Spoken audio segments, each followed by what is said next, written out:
I don't know who needs to hear this. It is not normal to own 50 pairs of shoes. It's not normal to get a new phone when the new model comes out. It's not normal to have 20 bottles of skincare in your bathroom cabinet. When did we become so obsessed with buying things? All day, every day, I feel like we're bombarded with buy this, buy that, and so much less of try this new skill, help out in your community, go outside because it'll make your brain feel better. It's wild that consumerism has crept up on us in every aspect of our lives, that we just can't get away from it. This is just a message to say that you don't have to buy new things. It's cool to look after what you already have and to consume life and not more possessions. Hello everybody and welcome back to my channel. If this is your first time here, hello, welcome. This is Essential Patience and I am Patience. And the sun is setting, but I wanted to film this video to hopefully get to you as soon as possible. And that is just discussing how I stay debt free. As you know, I film in my apartment, but sometimes you can't help what the sun is doing. But girlie's got a job and school and she's still trying to find time to film. So if that is okay with you, be sure to like this video, subscribe to my channel, and ring the notification bell so you do not miss out on any of my financial videos, because it doesn't matter how busy I get, I will still try to find the time to film a video to bring to you every Friday. So with that being said, if this is your first time on this channel, we discuss topics about how society impacts our lives, our finances, and how we can take back that power to make more intentional decisions, live more intentional lives, and going towards the path of financial discipline and financial freedom. And if that sounds good to you, stick around because there's plenty more to come this year. But in this video, I wanted to talk to you about how I stayed debt free. Now, as you know, I became debt free in September of 2023 when I paid off my car. It was the only debt I've had in my life, and throughout most of my life I've tried to stay debt free. I do not come from money and I don't have a financial backing, and that was actually part of the reason why I strive to stay debt free, because I just know that if I get myself into a pickle, oh, that's gonna be bad. But I really wanted to talk about that because there's some people who, if you don't come from money, if you don't have rich parents, if you don't have somebody who's financially supporting you and you're on your own, you might feel like there's no way for you to get ahead. But let me tell you, one of the easiest ways to start getting ahead is to be debt free. And there's so many steps that I took to be where I am today, and I'm going to share some of those steps with you, as well as what I'm doing to ensure that in the future, if I ever get into debt, it will be a mortgage and that's it. You have to have these goals. You have to be ready to fight for it, because it's not something that happens overnight. It takes years and years of hard work. And I started this work when I was 17 years old, and I refused to take out student loan debt. I actually didn't even have a way of getting student loan debt. But since then, I made up my mind that I'm going to do everything that I can to stay debt free. Living a debt free life is a financial milestone that offers peace of mind, freedom to pursue goals, and the ability to save and invest for the future. While achieving freedom from debt requires discipline and strategy, staying debt-free demands the adoption of habits that promote financial responsibility and long-term stability. And in this video, I'm going to talk about 10 essential habits that I do that not only achieve a debt-free life for myself, but also helps me maintain it. Step number one, as always, and will always be creating a budget and sticking to it. I started budgeting at about 15 years old when I had my first job. In this time, I was making about $2,000 throughout the entire summer, and that was even before taxes. But still, I knew that I had to be a steward of this money, and I had to make it last, okay? Because this summer internship that I could only do in the summer, I didn't have time or the transportation or the means to do it during school, because I didn't have a car and I didn't have somebody to drive me to a job. So because of that, I have to save this money, because I was going to my senior year, so I might have been 16 years old, and I was using the money to go towards transportation and books, because I was taking some college classes off my high school campus. I was also paying for SATs, college applications, and so much more. And because of that, I budgeted and I was sticking to the budget. To this day, I always budget. Even before a year begins, I always have a budget, because as the year is coming to an end, I'm always reflecting of what can I do for the next year? How can I be better? What lessons am I learning? And that consistent reflection influences my budget for the next year. So by the time December of 2024 came about, I already had the budget for 2025, and I just made some final tweaks here and there, and that was it. Now all I'm doing is sticking to that budget, and I'm doing my best to not spend beyond my budgets, because I know that I have several financial goals for this year and I want to achieve them. So I'm doing my absolute best to make sure that I am reaching my financial goals. A budget is a cornerstone for financial success. By tracking income, expenses, and allocating funds for necessities, savings, and discretionary spending without overspending, tools like budgeting apps and spreadsheets can help you monitor and to adjust your finances as life changes. So be sure to make a budget and make adjustments throughout the year as needed. The second step is to have a fully funded emergency fund. Now, I did not always have a fully funded emergency fund. Obviously, I had to build it, but I always try to keep at least 3 months. I believe that if your 3-month emergency fund is less than $10,000, try to please get to $10,000. I feel like that's a substantial amount of money that can handle most of life's up and downs. So for example, if your monthly expenses comes to $2,000, that is great, obviously, but don't just save up for a 3-month emergency fund for $6,000. Try to do at least $10,000. That would give you a good 5-month emergency fund, because in that case, $10,000 is enough to get you a decent car if you need emergency comes along. $10,000 is enough to float your life, obviously, for 5 months if need be. $10,000 is enough to help you move from an apartment, get settled into a new one, and have the time to adjust to that move. So $10,000 is a substantial amount of money, even in this economy. So having that and having a fully funded, at least 6-month emergency fund, in my opinion, will help you stay debt free. Because if a big medical bill came through, if a big bill of whatever kind came through, $10,000 most of the time is enough to pay it all off. Now you have to build it back up if it happens. And even if it doesn't pay it all off, let's say you get a $15,000 medical bill, having that $10,000 is way better than having nothing, or even having that $6,000. So do not underestimate the power of $10,000, and definitely not the power of a fully funded 6-month emergency fund. To find out the best way to build a fully funded emergency fund, you can watch my video on it. I have one on how to build an emergency fund, but you're looking at bare bones, so housing, food, and you want to make sure that it covers your basic necessities for 6 months. Don't just do your rent without adding in car insurance, without adding in food, because I mean, yeah, if you lose your job, it's nice you can pay your rent, but I think it will also be nice to be able to eat. But that's just me. The next thing is avoiding impulse purchasing, and I am still a work in progress, but I have come so far. Being able to understand the importance of planning, budgeting, and not just spending because the money is there is so crucial when building a financial foundation that is strong enough to withhold and strong enough to stay debt free. Because even if you get out of debt, remember that when you get into debt, and just finances in general, it's a behavioral problem. So if you have a problem with impulse, be sure to start addressing it. Go to therapy. Do what you need to do to address this issue, because if not, it can be detrimental. It can be the reason why your entire financial picture collapses. Don't think you can't spend your way through $100,000. Most people can. If you gave people $100,000, like, spend it, they can find things to buy. So don't just address your now. Think about your future when you want to purchase something. And if you haven't budgeted for something and you happen to think you need it, wait a while. There's very few things that if you don't buy immediately, you're going to be unalived. Okay, so be sure to wait, unless it's like medication, obviously, or life-saving procedures. But if it's something that you want to wear, clothes, shoes, bags, even vacation experiences, still think about it and make the best decision for your financial state. Number 4 is paying off debt aggressively. I went through this when I was paying off my car debt. After I purchased my car in January of 2023, I hated my monthly payments. I was paying over $600 per month. At first, it was almost $700. I tell the whole story in my video about how I got scammed in my car purchasing process.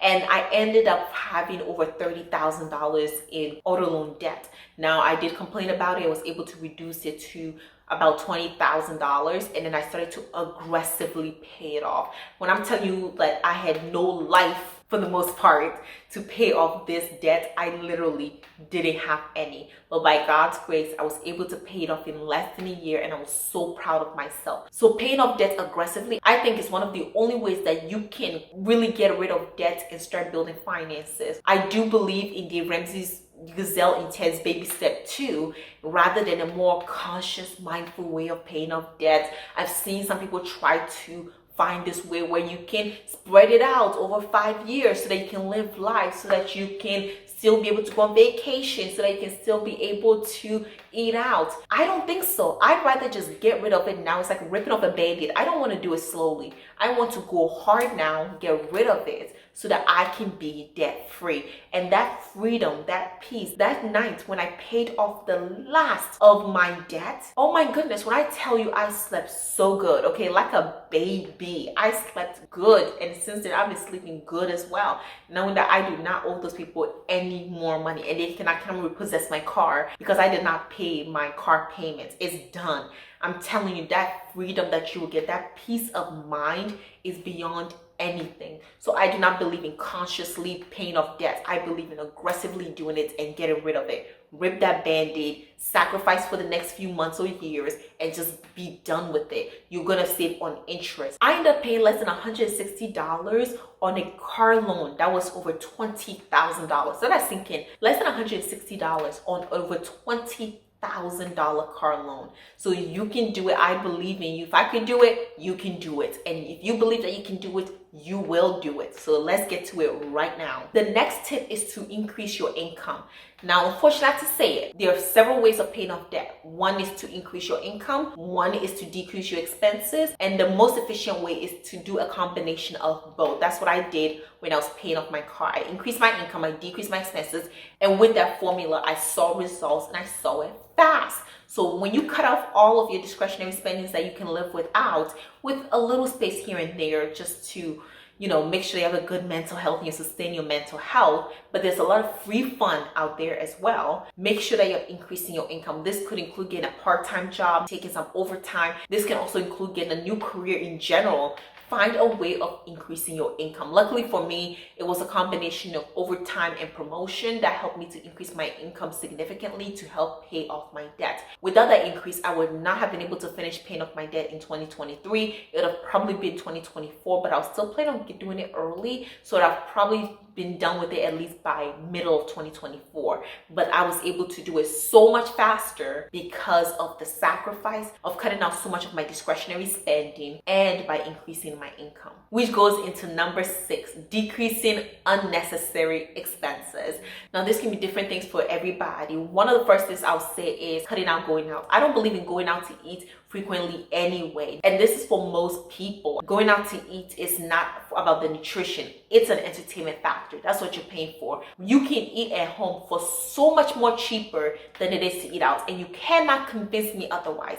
If you have found the magic to eating out for less than it is to cook at home, please let me know. Because nowadays, even if you order food, and this includes DoorDash and Uber eating, you're paying way more for that food than it is to prepare it at home. You can get 2 whole chickens at Sam's Club for less than $20. Now you go to the restaurants and you get like 10 chicken wings for $20. So tell me how eating out is more sustainable, and I will still not believe you. Other things that I cut out includes getting my nails done. Any type of hair service that I was planning, I canceled it.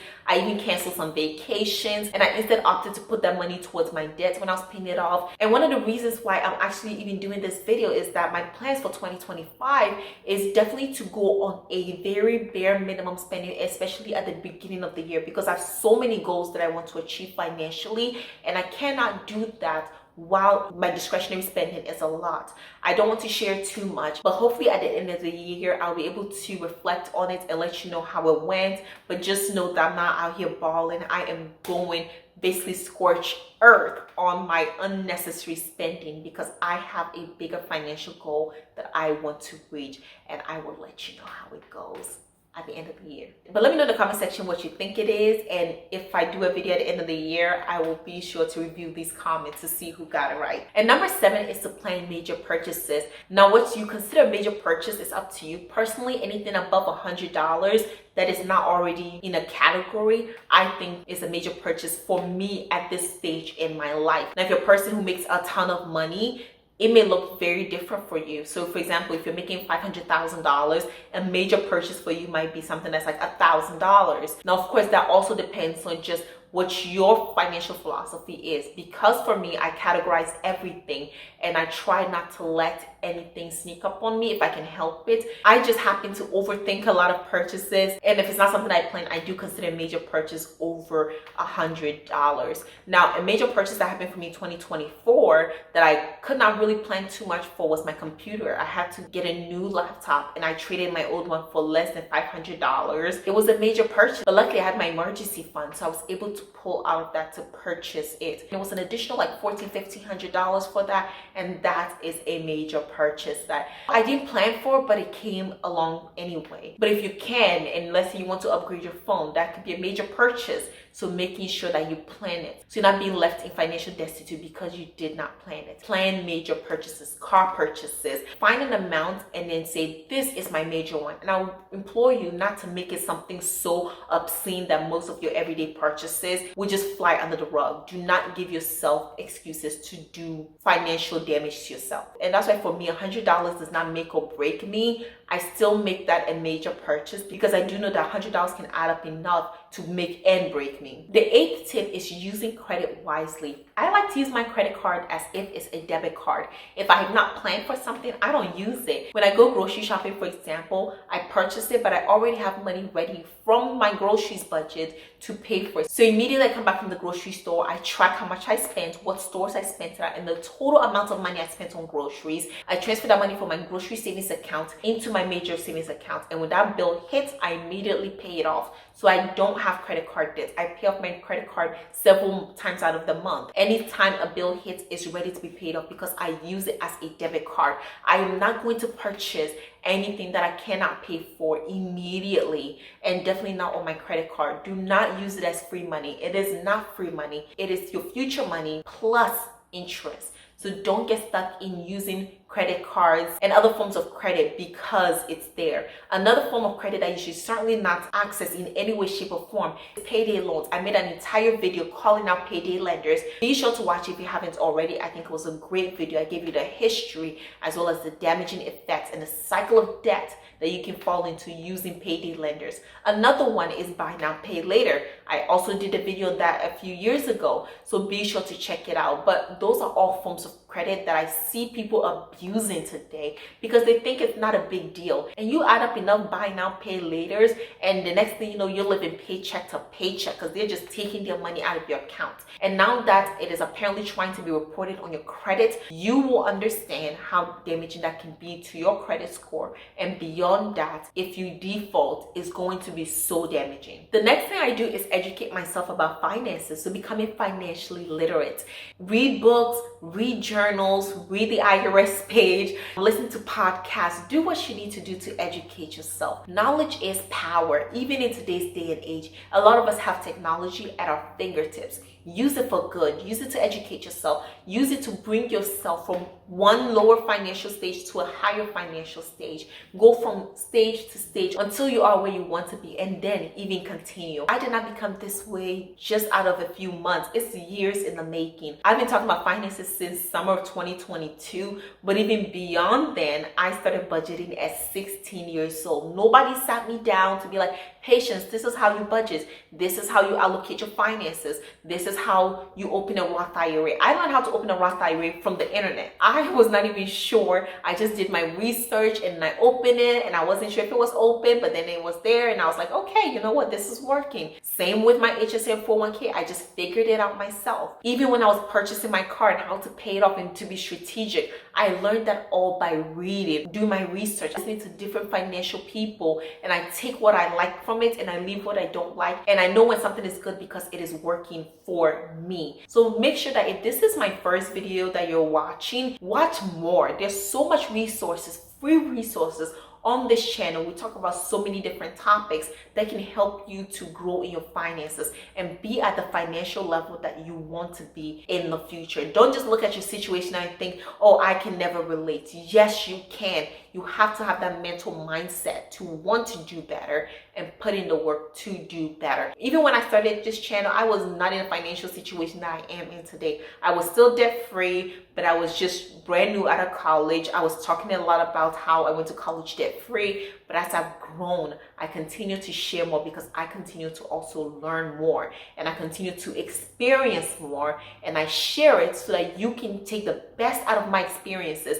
and the worst that I have faced the consequences of, you never have to face those consequences because you know better, because I shared with you what I did correctly, what I did wrong, and you can take the part that would help you and not make my poor decisions, but rather have an even better success rate than I did. And the last but absolutely not the least is to set financial goals. Having clear, measurable financial goals keeps you motivated and focused, whether it is saving for retirement, buying a home, or starting a business. Goals provide a sense of purpose to help you resist the temptation to overspend. Set these goals and work your way to them through a plan, celebrating milestones. Make them a combination of short and long-term financial goals, and enjoy your journey towards financial independence. I have set so many financial goals, whether it's maxing out my HSA, my Roth IRA, paying off my car, saving for a house, saving for different things. There's so many other financial goals that I currently have set right now that I'm working towards. So even when you finish paying off debts, even when you have a fully funded emergency fund, there are still goals that you can have. And when you get to a milestone, celebrate yourself. You don't have to overdo it. I'm not saying through a whole party that will set you back several $1,000s, but instead you can take yourself out, buy yourself a nice cup of coffee. There's just so many ways that you can celebrate and appreciate yourself, because yes, you did that, and you need to keep yourself motivated. And once you become debt-free and stay debt-free, there's so many benefits to living such a lifestyle. What if I told you everything you want already exists? What if I told you that everything you've ever owned in this lifetime still exists on this planet today?